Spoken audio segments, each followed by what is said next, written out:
There's a name for the fear you feel when something is added to your environment. A creak in the hall when you're home alone. A shadow in the corner of your eye that wasn't there a second ago. A new scratch on an old wooden floor. It's the fear of intrusion of a presence that doesn't belong. But there is no word, no specific diagnosis for the opposite, for the unique and chilling horror of absence. The kind of dread that seeps into your bones not when something appears, but when you realize something you've known your entire life is simply gone, and not just misplaced, erased, as if it never existed at all. I know this because I live inside that silence now. I am broadcasting this from the heart of it. My life before all this was aggressively, almost beautifully mundane. My name is Sam. I'm a freelance architectural drafter. It's a job that sounds more interesting than it is. Mostly, I convert old, hand-drawn blueprints into digital CAD files for historical preservation societies and high-end renovation firms. It's quiet, meticulous work, and it allows me to work from home, which suits my temperament. I'm not antisocial, just selectively social. I prefer the company of my own thoughts and the predictable hum of my computer. The house was a rental, a two-story craftsman on the edge of a sleepy Oregon suburb, one of those towns that's slowly being absorbed by the gravity of nearby Portland but still holds onto its own quiet identity. It was probably built in the 1920s, full of the kind of character that landlords never bother to renovate out. The floors were original fir, scarred with a century of life. They groaned and sighed with every step, a language I had come to learn. The windows were tall and wavy with old glass, distorting the world outside just enough to make the perpetually gray sky look like a watercolor painting. I loved its predictability. I knew the exact spot on the third stair from the bottom that would always creak. I knew that the faucet in the upstairs bathroom had to be turned a quarter turn past off to stop its slow, rhythmic drip. I knew how the afternoon sun, on the rare days it appeared, would slice through the living room window and illuminate a galaxy of dust motes dancing in the air. My routine was just as predictable. I'd wake up around 7, make coffee in a French press, and sit at the worn oak table in the kitchen, listening to the house settle around me. By 8, I'd be at my desk in the spare bedroom upstairs, my monitor casting a cool blue light into the morning gloom. I'd work until lunch, take a break, maybe go for a walk under the canopy of damp pine trees in the neighborhood, then work again until 5 or 6. The evenings were for reading, for quiet music, for the comfortable solitude that had become the wallpaper of my life. It was a good life, a stable one. The house was my sanctuary, a fortress of solitude and quiet comfort. Its sounds, its smells, its very presence were as familiar to me as my own reflection, until they weren't. The first strange thing was so small, so utterly trivial, that I barely registered it as an event. It was a Tuesday. I had just finished a particularly tedious set of blueprints for a Victorian mansion and decided to reward myself by finally hanging a framed print I'd bought months ago. It was a stark, black and white photograph of a lone lighthouse against a stormy sea. I wanted to hang it in the upstairs hallway, on the long, blank wall opposite the bathroom door. I remembered with perfect clarity a small nail already in that wall. It had been there since I moved in, a relic of the previous tenant. I'd even made a mental note of it, thinking it was the perfect spot for a piece of art. I grabbed my hammer from the kitchen junk drawer, not to hammer, but to gently nudge the print into place and the framed photo, and went upstairs. I stood in the hallway, the frame tucked under my arm, and scanned the wall. Nothing, just a long, unbroken expanse of beige paint. I frowned, running my hand over the smooth, cool plaster. No nail. Not even a hole where a nail had been. I was certain. I could picture it in my mind's eye, a small, slightly rusted finishing nail, angled slightly downwards. I'd looked at it 1,000 times while walking to and from my office. I shook my head. Getting old, Sam, I muttered to myself. It had to be a false memory, a trick of the mind. Maybe I'd seen a nail in a similar hallway in a different house. It was a plausible, rational explanation. So I found a new nail, hammered it in, hung the picture, and forgot about it, or I tried to. But for the rest of the day, a tiny, persistent sliver of doubt lodged itself in the back of my mind. A quiet little voice insisting it was there. You know it was there. A week went by. Life continued its normal, placid rhythm. The memory of the nail faded into the background noise of everyday life. I convinced myself it was nothing. Then came the second incident. It was late, maybe 11 at night. I was downstairs reading, the only light coming from the warm, yellow glow of the floor lamp beside my armchair. I felt a headache coming on, a dull throb behind my eyes from staring at a screen all day. I sighed, closed my book, and headed upstairs to the bathroom for some aspirin. The upstairs was dark, but I didn't bother with the lights. I'd walked this path 1,000 times. My feet knew the way, my hands knew where to reach. I walked into the bathroom, the cool tile a shock against my bare feet. My right hand went up automatically, fingers reaching for the edge of the medicine cabinet to swing it open. My fingers met a flat, cold surface. I stopped, confused. My hand was pressed against tile, solid, grouted ceramic tile. I patted the wall, my brain struggling to catch up. The medicine cabinet wasn't there. I flicked on the light switch. The bare bulb overhead flooded the small room with a harsh, clinical light. Where the recessed, wood-framed medicine cabinet had been, there was now just wall, a seamless continuation of the cheap white tile that covered the rest of the bathroom. There was no outline, no patch job, no sign that anything had ever been there. The tile was perfectly laid, the grout lines straight and clean. It looked like it had been that way for 50 years. My heart started hammering against my ribs. This was different from the nail. This was not a small detail. I used that cabinet every single day. I kept my toothbrush in there, my razor, the bottle of aspirin I was looking for. I opened my mouth, then closed it again. Who would I even call out to? I dropped to my knees and ran my hands over the tiles, searching for a seam, a crack, anything to suggest a recent change. Nothing. It was solid. It was real. I stood up, my reflection staring back at me from the simple plate glass mirror that was now fixed directly to the wall, a mirror that had previously been the door of the medicine cabinet. My face in the reflection was pale, my eyes wide with a mixture of confusion and a new, creeping fear. My first thought was a desperate, grasping attempt at logic. Maybe the landlord, Mr. Henderson, had sent someone over while I was out. Maybe they'd done a repair I hadn't known about. But that made no sense. He would have had to give me 24 hours notice, and the work would have taken hours, created a mess. There was no dust, no debris.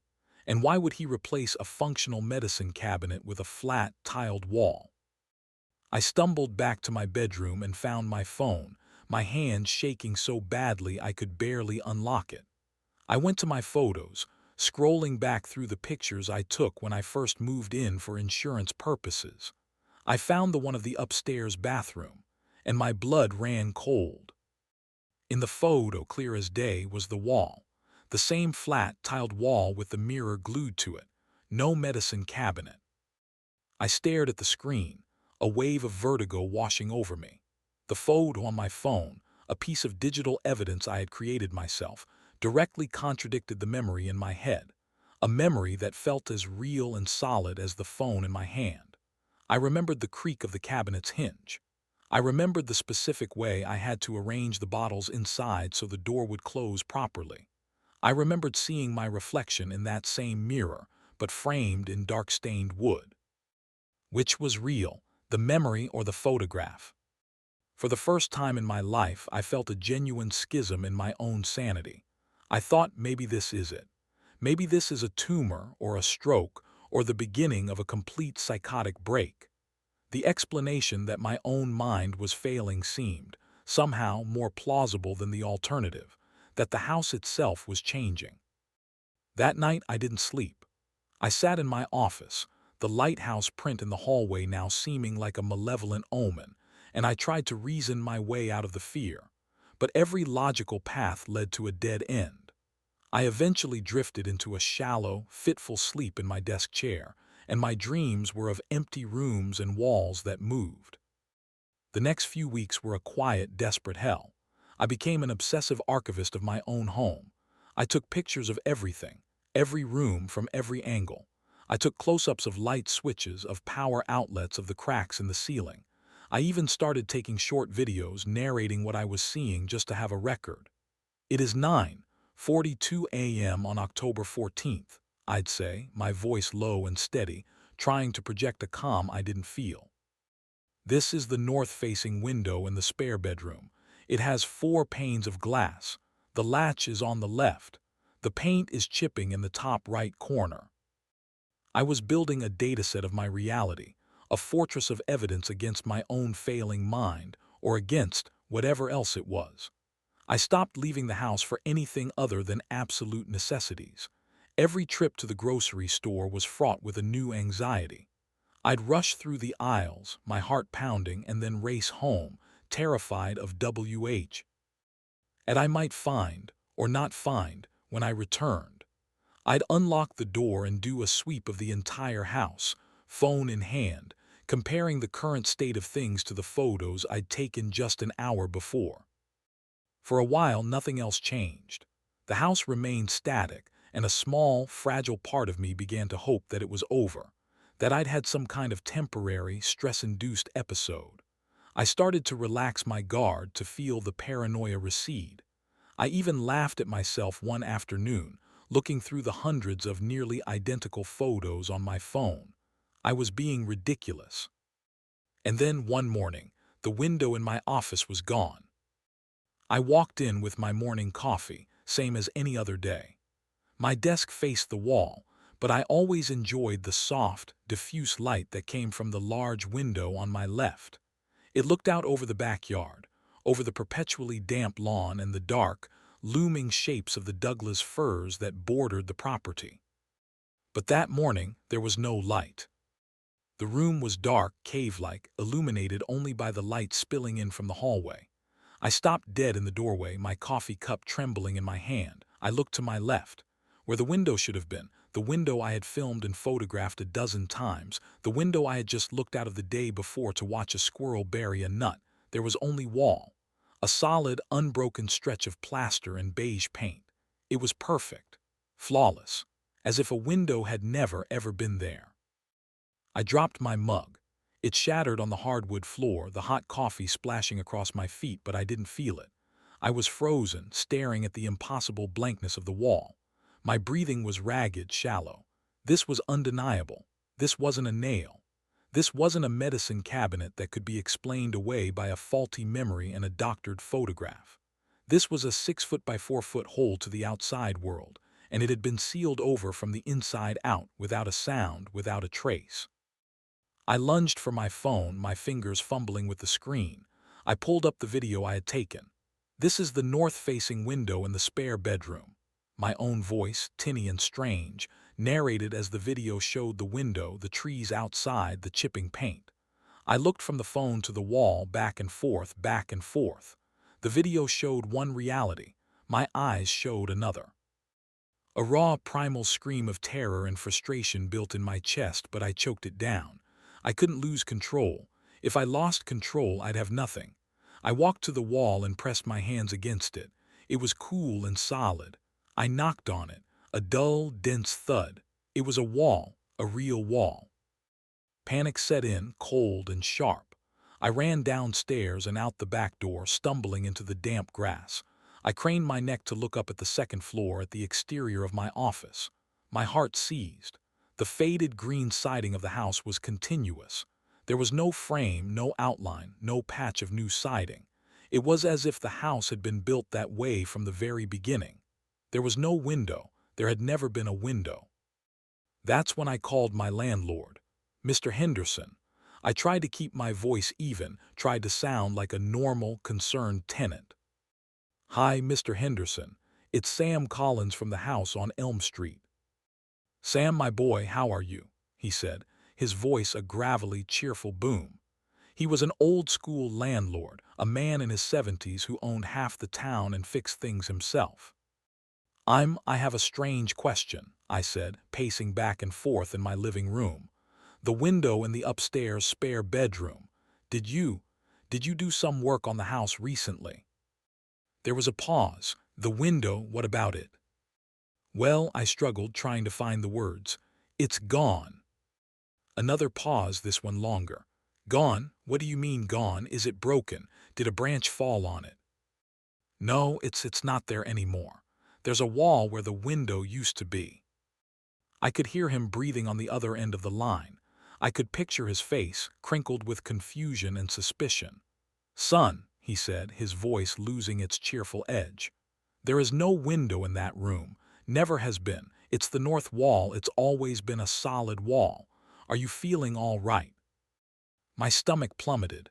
No, there was a window. I'm looking at photos of it right now. I look out of it every day.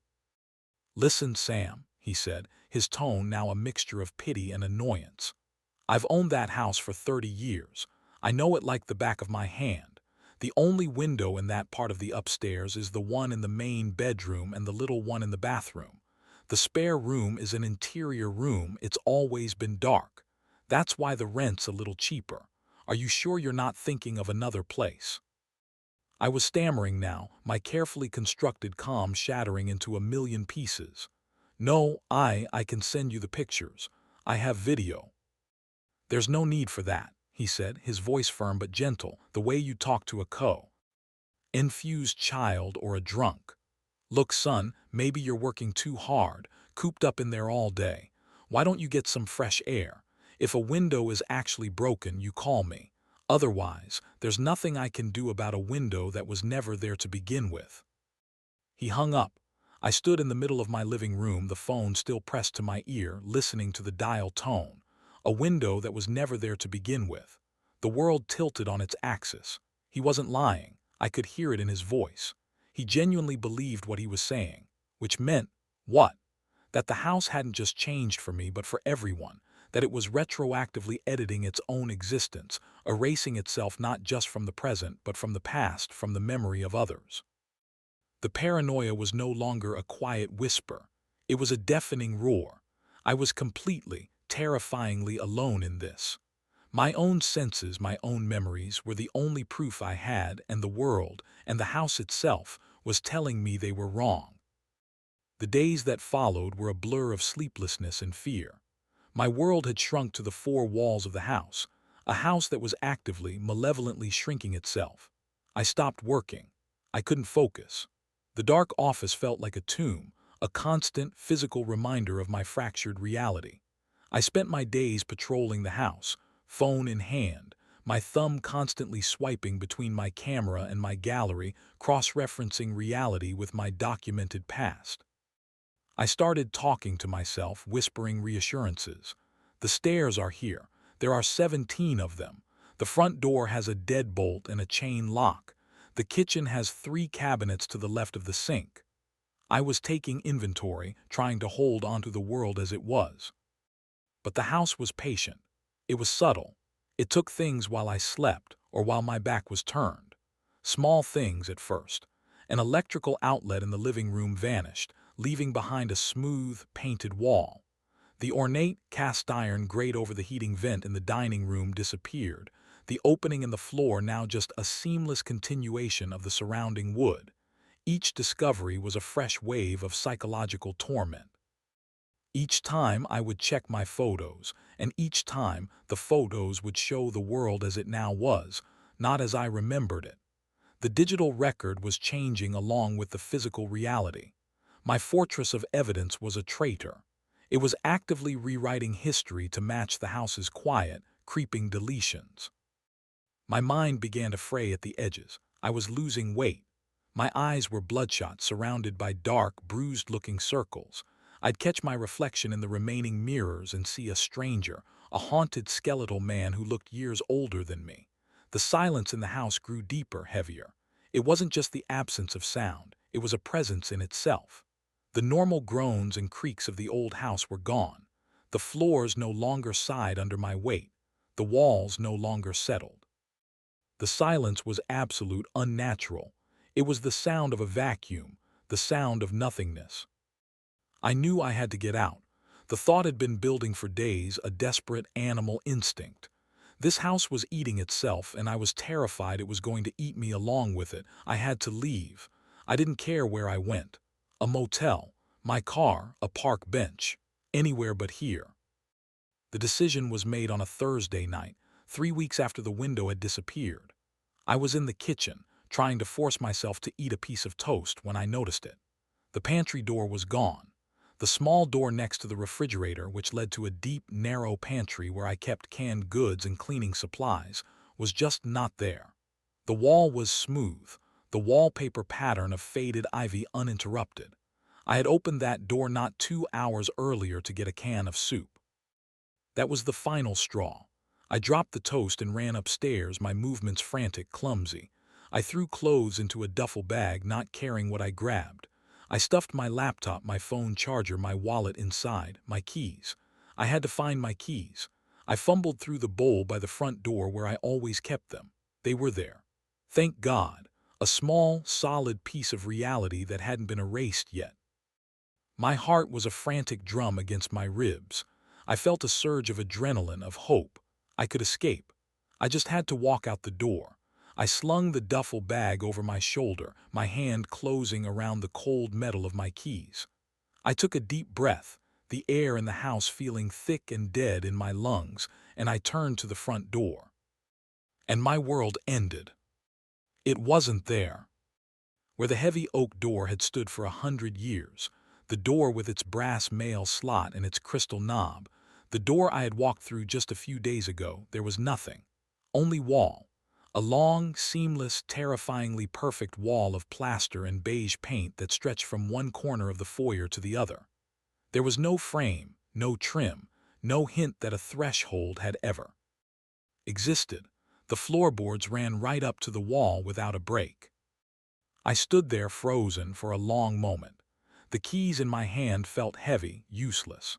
The duffel bag slid from my shoulder and hit the floor with a dull thud. This wasn't possible. It couldn't be. I could still feel the phantom sensation of turning the doorknob, the specific way it resisted before clicking open. A low, guttural sound escaped my throat, a sound of pure animal despair. I lunged at the wall, my fists pounding against the solid plaster. "No!" I screamed, my voice cracking. "No, no, no." The wall was unyielding. The sound of my blows was flat, absorbed by the dead silence of the house. I beat against it until my knuckles were raw and bleeding, until my shoulders ached and my throat was hoarse from screaming. It didn't matter. It was just a wall. Panic gave way to a frantic, desperate strategy. The back door. Of course, the back door in the kitchen. I scrambled, slipping on the polished wood floors, and ran into the kitchen. It was gone, too. A wall where the door to the backyard had been. The window over the sink gone. The kitchen was now a windowless, doorless box. I started running through the house, my breath coming in ragged, painful sobs. Living room. The two large windows that faced the street gone. Just walls. Dining room. The bay window gone. Upstairs. The window in my bedroom gone. The small window in the bathroom gone. Every single point of egress had been sealed. Every window, every door, erased from existence, leaving behind nothing but smooth, impenetrable walls. The house had shed its openings like a snake sheds its skin. It had turned itself from a home into a box, a tomb, and I was sealed inside. I collapsed in the center of the living room, surrounded by the new, windowless darkness, and I finally broke. I wept. Not loud, hysterical sobs, but a quiet, hopeless, full-body shaking. The house had won. It had been playing a long, slow game, and it had finally checkmated me. That was 2 days ago, or maybe 3. Time has started to lose its meaning in the perpetual twilight of the sealed rooms. The electricity still works for now. That's how I'm writing this. On my laptop, the battery is at 17%. The Wi-Fi is still connected, a strange, spectral tether to a world I can no longer see or touch. I don't know if anyone will see this. I'm typing it into a simple text file. Maybe I'll try to email it to someone if there's time, but who would believe me? The changes have accelerated. The house is getting smaller. I noticed it yesterday. The ceiling in the living room feels lower.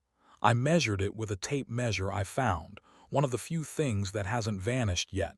It's 7 feet 6 inches. It used to be 9 feet. I know it did. The upstairs is gone now. I went to climb the stairs this morning and they just ended. The 17th step was the last. Above it was a smooth plaster ceiling. The entire second floor has been deleted. My office, my bedroom, the bathroom where this all started, all of it gone. I am trapped on the ground floor. The house is compressing itself, digesting its own space. The silence is the worst part. It's a physical pressure, a weight on my eardrums. I find myself making noise just to break it, humming, talking to myself, tapping my fingers on the floor.